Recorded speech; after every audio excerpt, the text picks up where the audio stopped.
कर्म और भाग्य को हम कहाँ से अलग अलग कर सकते हैं? भोजन की थाली, उसमें 6-7 सब्जियां हैं। तुम्हारे भाग्य के अनुसार तुम्हारे सामने वो आ गई। अब तुम ये कहो कि मैं इसे हाथ से नहीं तोड़ूंगा क्योंकि मेरे भाग्य में होगी तो ये अपने आप मेरे मुंह में चली जाएगी। कर्महीन व्यक्ति को भाग्य में प्राप्त वस्तु भी ठुकरा के चली जाती है। जिसके भाग्य में नहीं है वो सारी रात मेहनत करते उन्हें नहीं मिलता, इसको भाग्य कहते हैं। भाग्य महत्वपूर्ण है लेकिन कर्म उससे भी ज्यादा महत्वपूर्ण है। गुरुजी, आपके श्री चरणों में मेरा कोटि कोटि राधे नमन। श्याम, राधे श्याम। गुरुजी, मैं जब 10-11 वर्ष की आयु का था, मैं तब से आपको जानता था। आस्था चैनल पे जब आप आते थे तो मैं अपने घर पे भी कहता था कि गुरुजी की कथा आ रही है। उस समय मैं तो पूरा नहीं देख पाता था क्योंकि मैं छोटा था, मैं खेलने वेलने में लगा रहता था। लेकिन मेरे को बहुत अच्छा लगता था जब आपकी कथा आती थी। आपकी कथा से मैंने बचपन से बहुत कुछ सीखा है। जी। मैं अंग्रेज़ी मीडियम से पढ़ा हूँ, बट मेरे संस्कार मेरी माँ ने और आपके जो वाणी हैं, जो आपके बताए हुए मार्ग है, उससे बने। और 2011 वर्ष में आप प्रयागराज में आए थे, तो मेरा परम सौभाग्य था कि मैं आपसे प्रत्यक्ष में आपको दर्शन कर पाया। और मेरी माँ का परम सौभाग्य था कि वो आपसे आपकी शिष्य बनी। और आज मेरा ये परम सौभाग्य है कि मैं प्रयागराज की धरा पे, संगम की धरा पे आपके श्रीमुख से मैं श्रवण कर पा रहा हूँ भागवत कथा। तो इसके लिए बहुत शुक्रिया और धन्यवाद। अपना आशीर्वाद बना के रखें। प्रश्न क्या है? मेरा प्रश्न ये है कि गुरुजी, मेरा प्रश्न कर्म और भाग्य से रिलेटेड है। हम ये अक्सर मान लेते हैं कि जो हमारा भाग्य होगा वो हमारे पूर्व जन्मों के कर्म से बना होगा। और हम ये भी मान लेते हैं कि अगर हम कर्म करते जाते हैं तो हमारे भाग्य चेंज हो जाएंगे। लेकिन मेरे मन में ये सवाल था कि अगर हमारे भाग्य में कोई चीज़ लिखी होगी कि आपको ये बनना है, तो आप वैसे कर्म भी करोगे। तो कर्म और भाग्य को हम कहाँ से अलग अलग कर सकते हैं? सुनो, तुमने पिछले जन्म में बहुत अच्छा काम किया, बहुत अच्छा काम किया, और उस काम के बदले में भगवान ने तुम्हें भोजन की थाली दी। भोजन की थाली, उसमें 6-7 सब्जियां हैं। 6-7 सब्जियां, परामठे भी हैं बढ़िया चकाचक, जो भी तुम्हें पसंद हो, सारी वो फेवरेट जो तुम चाहते हो वही सब उसमें है। तुम्हारे भाग्य के अनुसार तुम्हारे सामने वो आ गई।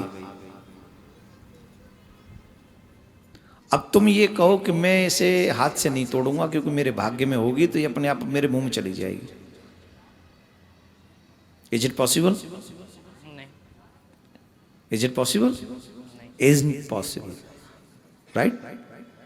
अब भाग्य है तो मेरे सामने आ गई है, अब उसे कर्म के द्वारा एक्सेप्ट करना। मैं अपना हाथ चलाऊं, वहां तोड़ूं, सब्जी में डुबोऊं, फिर उसे मुंह तक ले जाऊं, फिर मुंह चलाऊं, उसके बाद वो अंदर जाएगा तो मुझे वो भाग्य का मिल गया। कर्महीन व्यक्ति को भाग्य में प्राप्त वस्तु भी ठुकरा के चली जाती है। भाग्य आपके कर्म को स्ट्रांग बनाता है। आप करके आए हो, आप एक बार साइकिल चलाओगे, आपने कर्म किया, साइकिल चला के फलानी जगह पहुंचे, भाग्य ने सपोर्ट किया कि वापस आप बाइक पे लौटे, फिर गए तो गाड़ी में लौटे, भाग्य ने आपको सपोर्ट किया। लेकिन घर में ही बैठे रहोगे तो भाग्य भी कहेगा कुछ तो कर।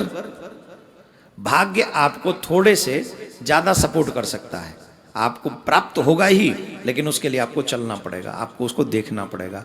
अब क्या होता है, जिसके भाग्य में नहीं है वो सारी रात मेहनत करते उन्हें नहीं मिलता, इसको भाग्य कहते हैं।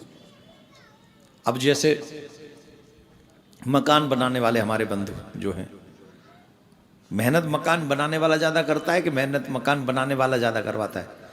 जो बनवाता है वो ज्यादा मेहनत करता है कि बनाता है वो ज्यादा मेहनत करता है? जो बनाता है वही मेहनत ज्यादा करता है ना। और रहता कौन है वहां? क्योंकि उसके भाग्य में।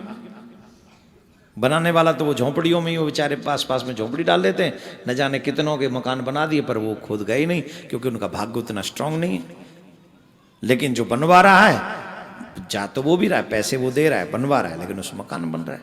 तो मेरा अभिप्राय यह है कहने का कि कर्म भाग्य महत्वपूर्ण है, लेकिन कर्म उससे भी ज्यादा महत्वपूर्ण है। भाग्य आपको सपोर्ट करता है। जैसे आपको एक और उदाहरण मैं दे सकता हूं, गाड़ी के टायर में पंचर हो गया। अब बताओ इस गाड़ी को किसकी जरूरत है? बोलो, इस गाड़ी को किसकी जरूरत है? पंक्चर बनाने वाले ना, पंचर बनाने वाले तक जाए तो सही पहले। एक टायर की जरूरत है कि वहां लगे, जिसको स्टेपनी हम लोग बोलते हैं। अब बताओ इसको स्टेपनी की जरूरत है कि नहीं? है कि नहीं? जी। है। लेकिन स्टेपनी लगेगी कैसे? जैक से। जैक से। पहले जैक से गाड़ी उठाओ, फिर दूसरा टायर लगाओ, फिर गाड़ी दौड़ाओ।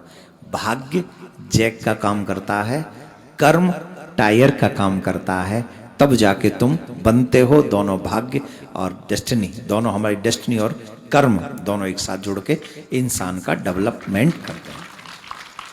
समझ में आ गई बात? जी बिल्कुल। भाग्य से भोजन मिल जाएगा, कर्म से उसको खाना पड़ेगा। सिंपल भाषा में इसको ऐसे समझ लो। कर्मण्यवाधिकारस्ते, कर्म करना कितना जरूरी भगवान गीता में कहते हैं। कर्म तुम करो, फल मैं दूंगा। तो वो फल जो है वो परमात्मा के हाथ में, कर्म तुम्हारे हाथ में है। लेकिन कर्म तुम कर रहे हो और फिर उसमें प्रगति भी नहीं मिल रही है, वही भाग्य है। मिल गई वही भाग्य है। ठीक? राधे श्याम। राधे श्याम।